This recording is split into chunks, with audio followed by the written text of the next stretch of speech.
Hello， 大家好，歡迎收睇躺平日記，我係 K， 出個德國 working holiday 緊嘅香港人。咁早前呢，我就喺 social media 度分享咗我終於成功考到德文嘅 Boy2 啦，耶！咁喺1年幾之前呢，我就訂立咗一個目標啦，就係我係要考到 Boy2 嘅。咁原因呢就有兩個，第一個呢就係我要嚟呢邊 working holiday 啦，而我係好想體驗到呢度嘅文化同埋喺呢度工作嘅。咁所以呢，學當地嘅語言呢，我認為係一個基本。而點解會係去到 Boy2 呢？就係因為 Boy2 喺德國作為護士嘅一個最低嘅門檻。咁因為我喺香港嘅大學嘅專科呢，就係呢個護士啦。咁我都想作為一個可能後路咁樣嘅保障等等啦。咁如果真係有啲咩事啦，咁我起碼都叫做有一個 Boy2 嘅證書啦。有啲咩事呢，都可以真係容易德國度生活或者係揾到工。咁1年呢，亦都有遇過好多種唔同嘅難關。一開始我要去儲錢啦，去預備我嘅 working holiday 啦，去到可能揾樓啊、學語言啊、整簽證啊，去到嚟到德國啊，去唔同嘅地方旅遊，去揾唔同嘅語言班，去到揾工寫 CV 揾到工啦，跟住翻工又要去克服啦。咁呢1年嚟呢，係真係行出咗自己嘅 comfort zone。所以呢，今日都想同大家分享一下一啲我喺德文路上嘅一啲難關，咁就希望幫到你可能係想學德文啊、working holiday啦、讀書啦、揾工等等嘅人都。咁今集呢，就主要係講我一啲心路歷程啦。如果係德文嘅 tips 咧，我亦都之後會出一條片去講解嘅，包括係一啲我考試嘅題目啦，同埋我自己嘅一啲筆記。如果有興趣嘅話咧，亦都可以 subscribe 呢個 channel。第一樣嘢最重要嘅就係學語言嚟講呢，你係一定要問清楚究竟自己點解要呢一個語言，究竟你學語言嘅動機係啲乜嘢？因為咧學語言係一件好漫長嘅一件事，你有冇可能1-2個月咧你就已經精通晒成個語言？咁中途咧係一定會覺得啊好枯燥啊、好悶啊、好想放棄嘅一個過程。咁所以咧其實你係一定要有一個好強嘅動機，你先至可以堅持。包括可能係要喺德國生存，你係好想去德國讀書，你係好中意德國嘅文化啦，或者好中意睇德國嘅文學，咁所以你就好想去學德文等等啦。咁我自己為例咧，其實我就係好向往一個歐洲嘅生活啦，好想體驗歐洲嘅生活同埋文化。咁不過一直咧都冇咩機會啦，同埋冇咩金錢。咁同埋我細細個咧，我覺得歐洲係一個好夢幻啦、好浪漫嘅地方，所以咧對歐洲一直都有一個向往。咁就要有一個目標啦，或者你要有一個 picture， 就係想像你做到呢件事之後，你嘅生活會係點啦。好多時候咧，好想放棄嘅時候，就會去睇一啲影片啊，就係可能講佢哋喺德國嘅生活，喺歐洲嘅生活啦。咁呢啲係對於我嚟講係當時嘅精神食糧啦。咁我好想放棄嘅時候，我就會睇呢啲片，睇完之後咧就會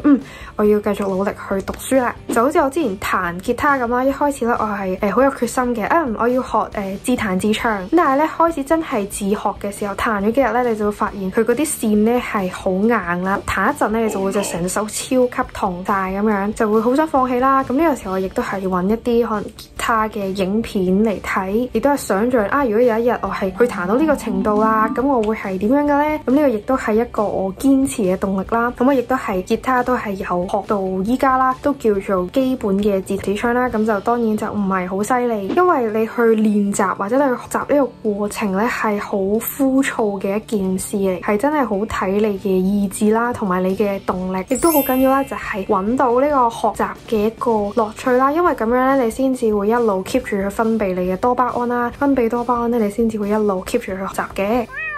咁第二就係揀乜嘢嘅學習方法啦。咁你學習語言咧，其實都有好多種唔同嘅方法啦。咁我自己亦都有試過唔同嘅學習方法啦。我一開始咧，我係有喺歌德學院度報咗 A11 嘅課程，上咗9堂啦，每堂就係好似3個鐘頭。但係我咧就完全唔覺得自己有學到嘢，同埋覺得自己個進步不大。加上嗰陣時疫情啦，要上晒 Zoom 啦，咁就更加就唔想學。咁跟住後尾咧，真係決定要嚟呢邊 working holiday 嘅時候，先至真係開始去自學啦。咁就大概學咗半年，考咗Boy1之後咧，咁我就再喺德國嘅語言班咧做咗2個月嘅密集式課程。咁我都係讀咗一陣之後咧，先發現佢哋嘅課程咧其實真係過快啦。佢就係不停咁將啲嘢塞入你個腦度，但係你都未嚟得切消化咧，佢就已經塞咗啲新嘅嘢落你度啦。咁我覺得呢啲就因人而異嘅，即係佢哋比較年輕嘅咧，佢哋係學得好快，吸收得好快。咁但係我嗰陣時咧就係即係進度就唔係好理想啦。跟住我就覺得好明顯發現讀書或者課堂嘅未必係啱自己嘅。咁所以咧後尾咧我亦都係通過自學啦，咁就再考到 Boy 2啦。我覺得我自己一開始係抱住一個心態，就係語言好簡單啫，我去俾錢，跟住去揾啲好勁嘅學校，口碑好好嘅學校聽書，咁我就會有好好嘅成績啦。我喺幾耐我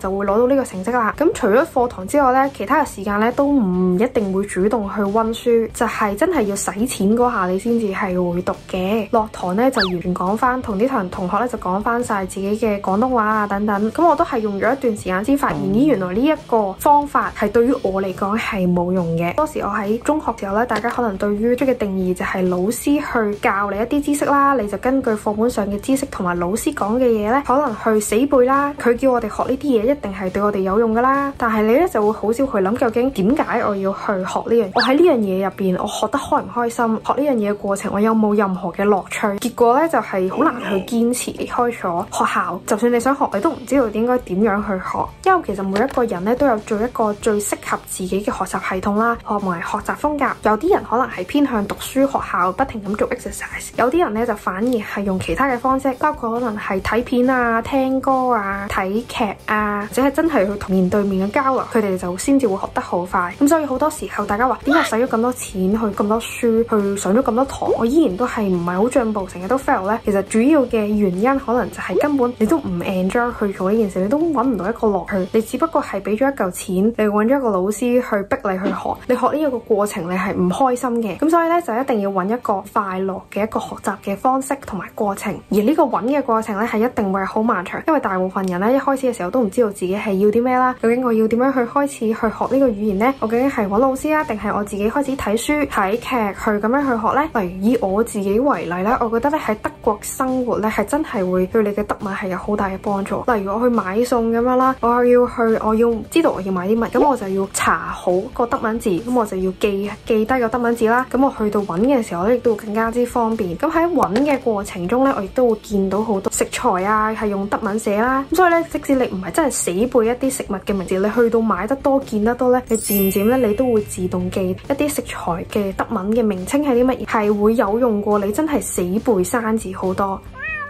咁跟住咧，亦都想講一講前期嘅一啲問題啦，成日都會遇到就係嗰個心態上嘅問題，即係好多時咧，大家都會有一個比較嘅心態啦。上網見到人哋分享，喂，我用咗可能1年，我就都想 C1啊，跟住幾耐我就已經可以學識晒所有德文啊，等等嘅一啲分享啦。咁你睇到呢個時候咧，你就可能會諗啊，死啦！我讀咗咁耐，我讀咗佢呢個時間，我都去唔到佢嗰個 level， 或者我可能1/10都未到，你就會開始好焦慮啦。係咪我真係冇天分呢？係咪我真係咁廢呢？或者可能其實我係唔適合呢個語言嘅，我唔適合讀書嘅，等等嘅一啲想法啦。我自己就係覺得咧，每個人嘅起跑線咧，其實都係唔同，追求呢一啲咧係冇意思嘅，永遠都唔會知道啦佢嘅起跑線喺邊度。或者屋企人係德國人，所以佢學起上嚟就會好快，又或者佢喺德國生活過，咁所以咧，我覺得用呢啲嚟比較咧，其實係冇咩意思嘅。不過咧，有一個人咧，你就可以用嚟同佢比較，就係你自己啦。我自己咧就會同自己比較啦，自己比較比起可能1年前或者6個月前，你嘅程度係幾多啊？可能1年前嘅我淨係識咁多嘅生字，冇辦法可以睇到完整嘅一篇新聞。去到而家嘅我已經可以睇到新聞啦。咁樣去比較咧，對於你學習語言更加有幫助。細個學英文啦，咁我哋成日都會遇到好多人，其實係會講一啲 comment 俾你啦，例如可能係 discourage 你啦，包括可能係哇你咁簡單嘅事你都唔識串，你咁簡單嘅嘢你都寫錯嘅，呢啲咁簡單嘅 grammar 小學生都識啦。佢哋可能會講呢啲説話。我可以同大家講，其實簡單嘅嘢先至係越容易錯，反而係可能我自己中文做母語啦，其實我都成日打錯字啦，我成日都唔記得喂死啦呢個寫法係點樣呢？跟住就打咗啲同音嘅字出嚟啦，結果嗰個寫法係唔啱嘅。所以我自己就覺得你唔需要因為人哋可能1-2句啊，咁你就自信心俾人打擊到，你都可能講個笑話俾大家聽。我之前翻工嘅時候呢，咁大家知道咧德文嘅窗呢係 Fenster 啦，然之後呢電子係讀 Fancy 啊。咁我有一次呢，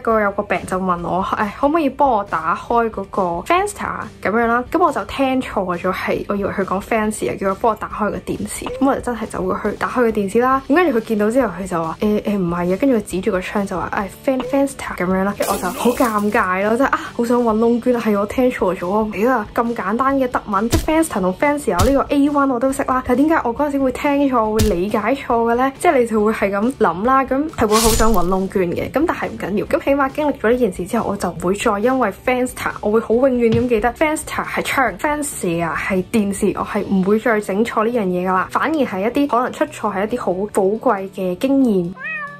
咁今集嘅躺平日記咧就嚟到呢度啦。咁今集咧主要都係分享我自己嘅心路歷程啦，遇到啲咩難關同埋咩經歷，咁都希望可以幫到好迷茫嘅一啲朋友啦。咁我之後可能都會分享少少溫德文一啲好用嘅免費工具啦、素材啦，或者係 textbook， 同埋分享翻當時我考試我係考啲乜嘢嘅題目呢。